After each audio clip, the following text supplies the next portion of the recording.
Stock bro ചാനലിലേക്ക് സ്വാഗതം. ഇന്ന് മുതൽ നമ്മൾ പുതിയൊരു സീരീസ് സ്റ്റാർട്ട് ചെയ്യുകയാണ്. അതായത് ബാങ്ക് നിഫ്റ്റിയിലെയും നിഫ്റ്റിയിലെയും ഞാൻ മെയിനായിട്ട് ട്രേഡ് എടുക്കുന്ന ഇമ്പോർട്ടൻറ്റ് ലെവലുകൾ നിങ്ങൾക്ക് മാർക്ക് ചെയ്ത് കാണിച്ചു തരാം. ആ ഒരു ഏരിയയിൽ നിന്നായിരിക്കും ഞാൻ നാളെ ട്രേഡ് എടുക്കുന്നത്. അത്തരം ഏരിയകൾ മാർക്ക് ചെയ്യുന്ന പുതിയൊരു സീരീസ് സ്റ്റാർട്ട് ചെയ്യണം. അപ്പോൾ എല്ലാവരും വീഡിയോ ലൈക്ക് ചെയ്യുക, സപ്പോർട്ട് ചെയ്യുക. അത്തരത്തിലും വീഡിയോകളിൽ താല്പര്യം ഉണ്ടെങ്കിൽ നിങ്ങൾ കമൻറ്റൊക്കെ ചെയ്യാം. ഓക്കെ, അപ്പോൾ നമുക്ക് മെയിനായിട്ടുള്ള ഇമ്പോർട്ടൻറ്റ് ഏരിയകൾ ഏതൊക്കെ നോക്കാം. ബാങ്ക് നിഫ്റ്റിയുടെ 15 മിനിറ്റിൻ്റെ ചാർട്ടാണിത്. ബാങ്ക് നിഫ്റ്റിയിൽ വരുന്ന ഇമ്പോർട്ടൻ്റ് ആയിട്ടുള്ള ഏരിയകൾ നമുക്ക് ഏതൊക്കെയാണ് മാർക്ക് ചെയ്യേണ്ടതെന്ന് നോക്കാം.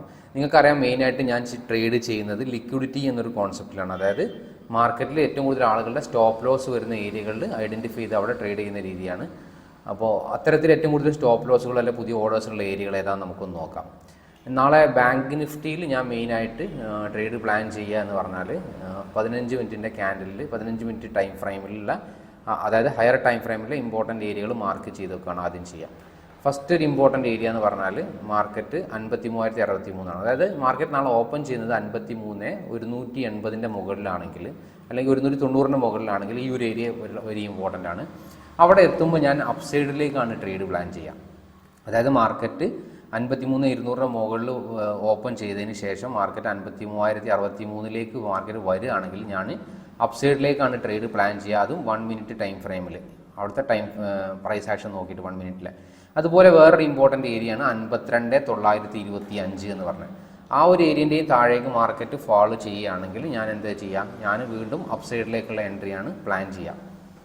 2 ഏരിയയിൽ നിന്നും അപ്സൈഡിലേക്കുള്ള എൻട്രിയാണ് പ്ലാൻ ചെയ്യുക. പിന്നെ വേറൊരു ഇമ്പോർട്ടൻ്റ് ഏരിയയാണ് ഒരു 52,815. ബാങ്ക് നിഫ്റ്റിയിൽ ഈ ഒരു 3 ലെവൽസാണുള്ളത്. 3 ലെവലുകളും മാർക്കറ്റ് ഓപ്പൺ ചെയ്യുന്നതിൻ്റെ മുകളിലാണെങ്കിൽ അതിൻ്റെ താഴേക്ക് ഈ ഒരു ലെവലുകളിലേക്ക് മാർക്കറ്റ് എത്തുകയാണെങ്കിൽ ഞാൻ 1 മിനിറ്റിലേക്ക് മാറ്റിയിട്ട് അവിടെയുള്ള പ്രൈസ് ആക്ഷൻ നോക്കിയിട്ടാണ് ഞാൻ അപ്സൈഡിലേക്ക് പ്ലാൻ ചെയ്യുക.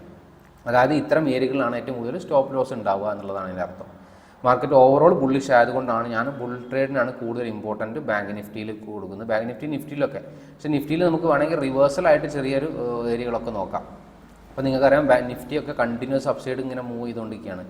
നമുക്ക് എന്താണ്, ഒരു മാർക്കറ്റ് കണ്ടിന്യൂസ് അപ്സൈഡിലേക്ക് തന്നെ പോയിക്കൊണ്ടിരിക്കുമ്പോൾ എന്താ പ്രത്യേകത എന്ന് വെച്ചാൽ മാർക്കറ്റിൽ നമുക്ക് പുതുതായിട്ട് എൻട്രി എടുക്കുന്നത് ബുദ്ധിമുട്ടാണ്. കാരണം മാർക്കറ്റ് ഓപ്പൺ ചെയ്യുന്നത് തന്നെ ഗ്യാപ്പ് അപ്പിലാണ്. അപ്പോൾ അത്തരം ഏരിയകൾ പിന്നെ മാർക്കറ്റ് ഓപ്പൺ ചെയ്തതിന് ശേഷം നമുക്ക് കിട്ടുള്ളൂ. ഇപ്പം നിങ്ങൾക്ക് തന്നെ അറിയാം, പ്രൈസ് ആക്ഷന് പല രീതിയിലും ട്രാപ്പ് ചെയ്യുക ആളുകളെ.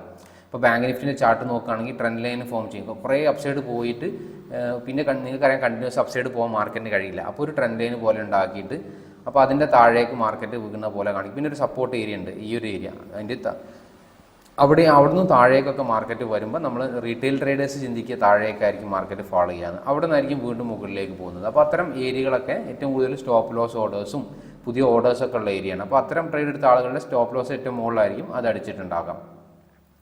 അപ്പോൾ വീണ്ടും മാർക്കറ്റ് കണ്ടിന്യൂസ് അപ്സൈഡ് പോകുന്നതിന് പകരം മാർക്കറ്റ് ചെറിയ ചെറിയ ഡൗൺ സൈഡിലുള്ള ലിക്വിഡിറ്റി കളക്ട് ചെയ്തിട്ടായിരിക്കും മാർക്കറ്റ് മുകളിലേക്ക് പോകുക. ആ ഏരിയകളാണ് നമ്മൾ മാർക്ക് ചെയ്ത് വെക്കുന്നത്, ഏറ്റവും കൂടുതൽ സ്റ്റോപ്പ് ലോസ് ഒക്കെ ഉള്ള ഏരിയകൾ. ഇപ്പോൾ നിഫ്റ്റിയിൽ നോക്കുകയാണെങ്കിൽ നിഫ്റ്റിയിൽ നമുക്ക് ഇമ്പോർട്ടൻ്റ് ആയിട്ട് മാർക്ക് ചെയ്യാൻ പറ്റിയ ഏരിയ എന്ന് പറഞ്ഞാൽ ഈ ഒരു ഏരിയ, അതായത് 24,236 താഴേക്ക് മാർക്കറ്റ് വീഴുകയാണെങ്കിൽ ഞാൻ വീണ്ടും അപ്സൈഡിലേക്കായിരിക്കും പ്ലാൻ ചെയ്യുക. ഇനി നമുക്കൊരു കൗണ്ടർ ട്രേഡ് പോലെ ട്രേഡ് ചെയ്യണമെങ്കിൽ ഒരു ഇമ്പോർട്ടൻ്റ് ഏരിയ ഏതാ വെച്ചാൽ നിഫ്റ്റിയിൽ ഓൾറെഡി മാർക്കറ്റ് അപ് ട്രെൻഡ് ആയതുകൊണ്ടാണ് കൂടുതൽ ബുള്ളിഷ് ഓപ്പർച്യൂണിറ്റിയാണ് നോക്കുന്നത്. ബെയറിഷ് ഓപ്പർച്യൂണിറ്റി നോക്കാൻ പറ്റിയ ഏരിയ 24,357. അതായത് മാർക്കറ്റ് ഓപ്പൺ ആവുന്നത് അതിൻ്റെ താഴെ ആണെങ്കിൽ മാർക്കറ്റ് വീണ്ടും ഓപ്പൺ ചെയ്തതിന് ശേഷം അതിൻ്റെ മുകളിലേക്ക് വരികയാണെങ്കിൽ, അല്ലെങ്കിൽ അതിൻ്റെ മുകളിലൊക്കെ ഗ്യാപ്പ് അപ്പ് ഓപ്പണിംഗ് ഒക്കെ വരികയാണെങ്കിൽ നമുക്കൊരു ചെറിയൊരു ബെയറിഷ് ട്രേഡിന് ഒരു കൗണ്ടർ ട്രേഡിന് നോക്കാം.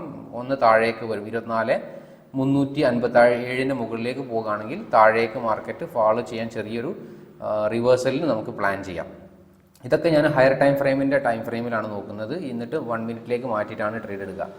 അതിനുശേഷം നമ്മൾ പിന്നീട് മാർക്കറ്റ് ഓപ്പൺ ചെയ്തതിന് ശേഷമുള്ള ഇമ്പോർട്ടൻ്റ് ഏരിയകളിൽ ഓപ്പൺ ചെയ്തതിന് ശേഷം ഇത്തരത്തിലുള്ള 15 മിനിറ്റ്സിൻ്റെ അല്ലെങ്കിൽ 5 മിനിറ്റ്സിൻ്റെ ഒക്കെ ഇമ്പോർട്ടൻ്റ് ഏരിയ വീണ്ടും ക്രിയേറ്റ് ചെയ്യുകയാണെങ്കിൽ ആ ഒരു ഏരിയ നിന്നായിരിക്കും ട്രേഡ് പ്ലാൻ ചെയ്യുക. പിന്നീട് ഇപ്പം കറൻ്റ്ലി അവൈലബിൾ ആയ ഏരിയാസാണ് ഞാൻ മാർക്ക് ചെയ്തത്.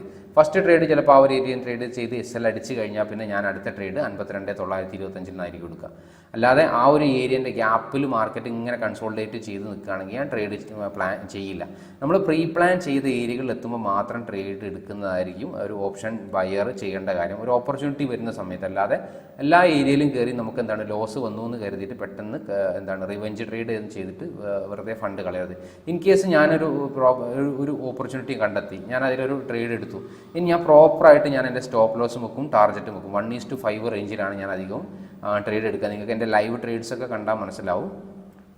അപ്പോൾ അത്തരത്തിലൊരു അവസരം നോക്കിയിട്ട് SL അടിച്ചു കഴിഞ്ഞാൽ പിന്നെ അടുത്ത അവസരം വരുന്നവരെ ഞാൻ വെയിറ്റ് ചെയ്യും. അടുത്ത അവസരത്തിൽ SL അടിച്ചാൽ പിന്നെ അടുത്ത അവസരം അല്ലാതെ ലോസ് വന്നു എന്ന് കരുതിയിട്ട് നമ്മൾ ഓവർ ട്രേഡ് ചെയ്യുന്നവർ എല്ലാ ഏരിയയിലും കയറിയിട്ട് ഞാൻ ട്രേഡ് ചെയ്യാറില്ല.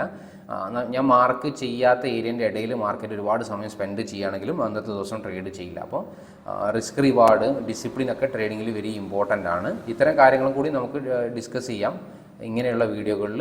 അപ്പോൾ നിങ്ങൾ വീഡിയോക്ക് കമൻറ്റ് ചെയ്യാൻ എന്തൊക്കെ അപ്ഡേഷൻസ് ആണ് വരുത്തേണ്ടത്. പുതിയ സീരീസ് സ്റ്റാർട്ട് ചെയ്യല്ലേ, എല്ലാവർക്കും യൂസ്ഫുൾ ആവുന്ന കണ്ടൻറ്റൊക്കെ ആയിരിക്കും. അപ്പോൾ നിങ്ങൾക്ക് താല്പര്യം ഉണ്ടെങ്കിൽ നിങ്ങൾ ലൈക്ക് ചെയ്യാനും കമൻറ്റ് ചെയ്യാനും മറക്കരുത്. എന്നാലേ എനിക്ക് ഇത്തരത്തിലുള്ള വീഡിയോ ചെയ്യാൻ ഒരു മോട്ടിവേഷൻ ആവുകയുള്ളൂ. Anyway thank you for watching. ഇനി നാളത്തെ ലെവൽസ് നമുക്ക് നാളെ പറയാം. ബൈ.